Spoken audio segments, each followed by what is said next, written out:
So how do I share the Wi-Fi password from my iPhone? Let me show you exactly how it works running the latest iOS version. If it's your first time on Foxtecc, subscribe so you never miss videos like this one. So it's pretty simple actually.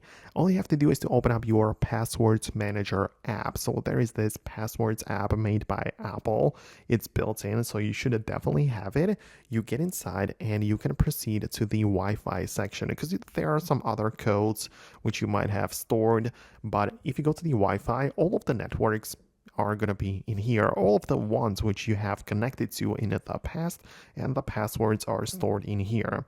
The one you are currently connected to is at the top, so you can see in the brackets that it says it's currently connected. So I can tap on it like this, and I can either tap on the password, click on a copy, and send it over text messages or something. But I think the better way would be to tap on show network QR code below, and this is going to generate a QR code which I can scan with the camera of another device, and it will automatically join that network. It will automatically connect. So it's very simple. No password is going to be typed in manually or anything like that. You just point your camera and it should work. So that is something which I would recommend you to do. It's the easiest way to share Wi-Fi password. You can perhaps even take a screenshot of this and print it out if you would want to do that. So yeah, that is the option as well. Thanks a lot for watching. Let me know what you think, and I'll see you in the future videos.